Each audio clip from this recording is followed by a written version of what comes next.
नमस्कार दोस्तों, कैसे हैं आप सभी। आशा करता हूँ आप सभी अच्छे होंगे। तो दोस्तों, जो भी व्यूअर्स मेरे चैनल पे नए आए हैं, प्लीज़ चैनल को सब्सक्राइब कीजिए, लाइक कीजिए, शेयर कीजिए और अपने दोस्तों तक भी इस वीडियो को पहुँचा और बोले कि चैनल को आप सब्सक्राइब करें, क्योंकि यहाँ इस चैनल पर आपको क्या है कि सारी इंजीनियरिंग से रिलेटेड वीडियोस मिलती है, जिसमें आपको प्रोडक्शन, क्वालिटी और मेंटेनेंस वगैरह की सबकी जानकारी आपको आसानी से इसमें मिल जाती है। साथ ही साथ करियर ओरिएंटेड के लिए क्या क्या चीज़ें ज़रूरी हैं, उस चीज़ के बारे में आपको जानकारी मिलती है। तो दोस्तों, इसमें आपको क्या है, 4M के बारे में बताएंगे। 4M क्या चीज़ है, 8M के बारे में बेसिकली ये वीडियो मैंने बनाई है। इससे पहले हम जानेंगे 4M और 6M के बारे में क्या है। जिसको भी 4M के बारे में जानकारी नहीं है, वो मेरी पिछली वीडियोस देख सकते हैं, उसमें पूरी डीपली मैंने इसमें बताया हुआ है।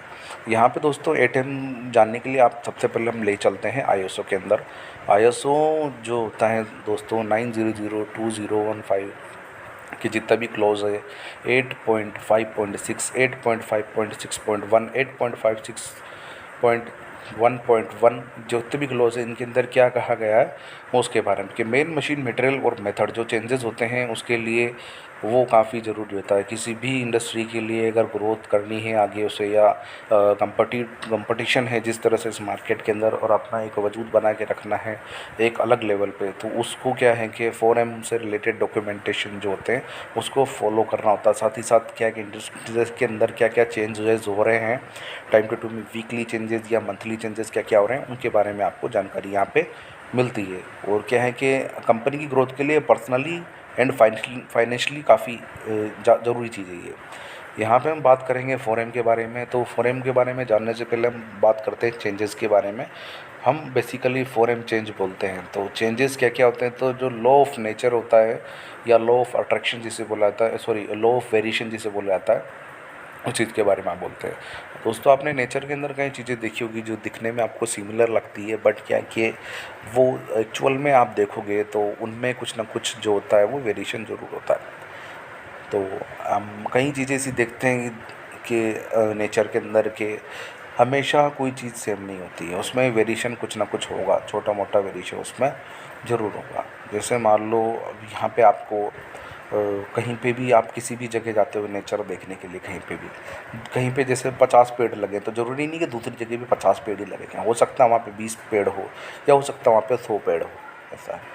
तो इस तरह से क्या है कि सिमिलर चीज़ें कहीं नहीं होती। तो वही हम इंडस्ट्री की बात करते हैं। इंडस्ट्री में भी अगर मान लो किसी 2 ऑपरेटर है, एक सुबह चलाता है नाइट में, एक चलाता है दिन में, 2 शिफ्ट चलती हैं मान लो। तो 2 शिफ्ट में क्या है कि एक शिफ्ट में एक ऑपरेटर पीस बनाता है, 100 पीस बनाता है। दूसरी शिफ्ट में, नाइट शिफ्ट में, एक ऑपरेटर वो दूसरी चीज़ बनाता है, वो भी अपने 100 पीस बनाता है। तो उसमें 100 पीसों में से ज़रूरी नहीं कि 100 के 100 ही पीस एक जैसे हो, उनमें से 5 पीस, 10 पीस या 15 पीस हो गए, वो डिफरेंट ज़रूर हो गए वो चीज़।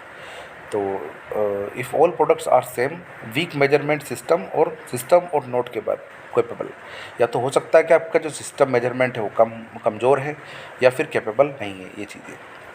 अब हम ब्रीफली इसके बारे में जानते हैं कि वेरिएशन क्या होता है। Variation is inherent just like two babies are not same. तो वेरिएशन होता है, ये इनहेरेंट होता है। आप कभी भी इसको क्या है कि इसको आप रिमूव नहीं कर सकते, आप इसको मिनिमाइज़ ज़रूर कर सकते हैं।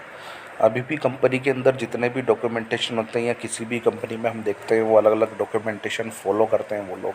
तो उसमें क्या है कि वो वेरिएशन को क्या करते हैं, मिनिमाइज़ करने का काम करते हैं कि वो कितना मिनिमाइज़ कर सकते हैं। और हालांकि थ्योरेटिकली अगर हम बातचीत करें तो उसमें हम बोलते हैं कि इसको रिमूव करेंगे, हमको डिफेक्ट्स को रिमूव करना है, या टोटली हम रिमूव करेंगे, ऐसा कुछ नहीं होता है। क्यों? क्योंकि दोस्तों यहाँ पे जो वेरिएशन होता है ये नेचर का लॉ ऑफ नेचर है। तो वेरिएशन जो होता है वो इनहेरेंट होता है। तो यहाँ पे अगर 2 बच्चों की मैं बात करूँ तो इसमें भी क्या है कि एक दोनों की जैसे आंखें सेम है तो आईब्रोज अलग अलग होगी, एक हंसेगा एक टाइम पे तो एक रोएगा, इस तरह से। तो हालांकि दिखने में वो सेम होंगी तो भी कई कई चीज़ें ऐसी होगी। हम बात करते हैं 4M के अंदर दोस्तों GIT के बारे में। GIT क्या होता है इसके बारे में अगर आपको अधिक जानकारी चाहिए, इसके बारे में डीपली नॉलेज चाहिए, तो आप मेरे चैनल पे जा सकते हैं। वहाँ पे आप प्ले लिस्ट में QC की जो मेरी वीडियोस है उसमें आप जाके देख सकते हैं। अदरवाइज़ आप JIT लिख के JNE CNC एक्सपर्ट करके भी आप सर्च करेंगे तो भी आपको वो वीडियो आपके सामने आ जाएगी। तो दोस्तों JIT का मतलब था just in time. Just in time का मतलब था अप्रोच टू मिनिमाइज वेस्टेज। जो भी वेस्टेज होते हैं उनको मिनिमाइज करने के लिए जस्ट इन टाइम का यूज़ करते हैं। और यहाँ पे आपको क्या है दोस्तों, जो फिज़िकली प्लस मेंटल जो चीज़ें हैं उसमें लोगों को प्रिपेयर होना पड़ता है। फिज़िकली प्लस मेंटल दोनों तरह से आपको इसके अंदर लगना होता है। To make production, to make product, product अगर आप बनाओगे तो उसमें क्या, टू रिड्यूस ह्यूमन एफर्ट। तो जैसे कोई आप प्रोडक्शन कर रहे हो तो कोई प्रोडक्ट बना रहे हो तो उसमें जो ह्यूमन एफर्ट है वो कम से कम लगे। तो ह्यूमन एफर्ट को हमको क्या करना है, कम करना है उसमें, जिससे कि हमको मोर प्रोडक्टिविटी मिले। टू मेक एनीथिंग, कोई भी चीज़ हमको बनानी है, जैसे कोई भी चीज़ बनाना हो या कुछ टेक्निक है उसको इम्प्रूव कर रहा हो, तो उसके लिए हम क्या करते हैं, जीआईटी करते हैं दोस्तों। टीपीएस का मतलब होता है दोस्तों यहाँ पे मदर नेचर और मेजरमेंट, मेजरमेंट और mother nature. Main machine material तो आपको पता है ही, और बाकी जो इसमें पांचवी चीज़ है वो है मदर नेचर, और छठी चीज़ इसमें आती है मेजरमेंट।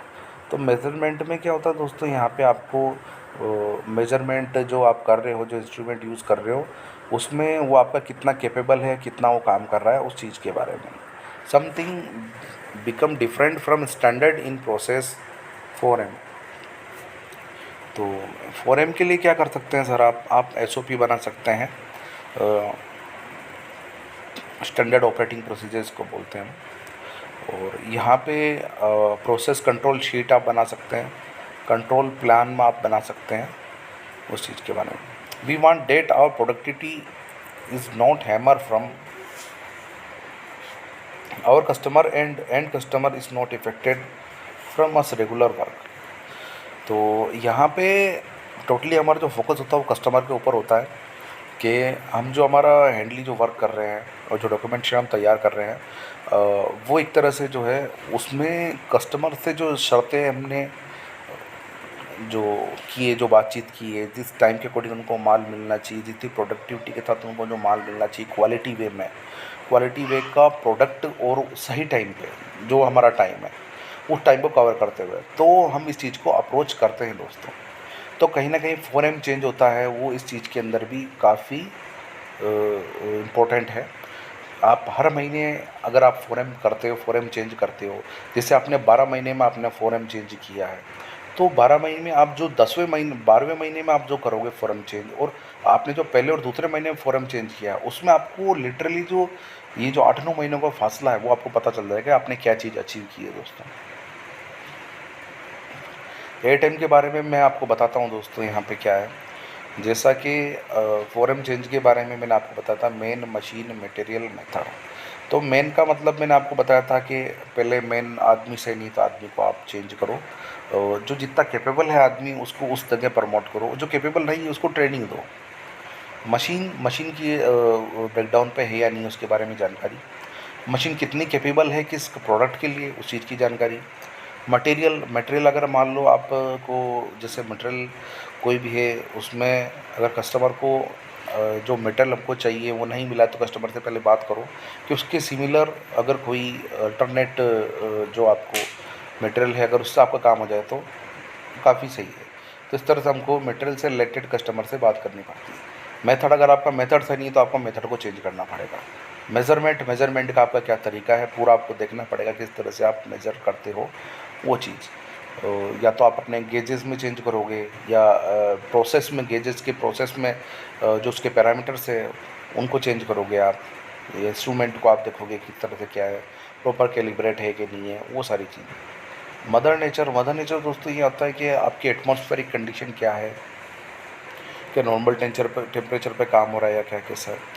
मैनेजमेंट, सातवां हमारा मैनेजमेंट है और 8वां जो हमारा दोस्तों वो मेंटेनेंस है। तो ये सारी चीज़ें मिलके हमको ये काम करना होता है दोस्तों। आशा करता हूँ वीडियो आपको अच्छी लगी इसको लाइक करें, शेयर करें। वीडियो वॉच करने धन्यवाद।